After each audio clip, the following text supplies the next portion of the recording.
21শে জুলাই উপলক্ষে বৃক্ষরোপণ কর্মসূচি পালন করল তৃণমূল। রবিবার বালুরঘাট পুরসভার 6 নম্বর ওয়ার্ড তৃণমূল কমিটির উদ্যোগে চারাগাছ রোপণ করা হয়। 21শে জুলাই সমাবেশে এই ওয়ার্ড থেকে যে সমস্ত কর্মী সমর্থকেরা কলকাতার ধর্মতলায় যেতে পারেননি তাদেরকে সঙ্গে নিয়ে এদিন ওয়ার্ড কাউন্সিলর বৃক্ষরোপণ করেন। জানা গিয়েছে 50টি বিভিন্ন জাতের আম গাছ রোপণ করা হয়।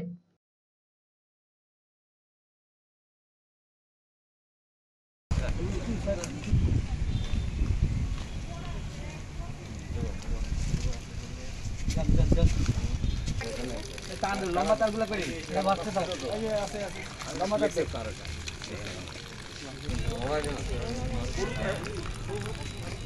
তার 21শে জুলাই শহীদ দিবস উপলক্ষে আমরা 6 নম্বর ওয়ার্ডে এবং যে সকল কর্মীরা যেতে পারেনি তাদেরকে নিয়ে 6 নম্বর ওয়ার্ডে বৃক্ষরোপণ, কিছু আম গাছ 50টার মতো আম গাছ, সব আম গাছ, অন্য কোনো গাছ না, টোটালটা আম গাছ, 3-4 রকম কোয়ালিটি আম গাছ, হিমসাগর, ন্যাংরা, আম্রপলি,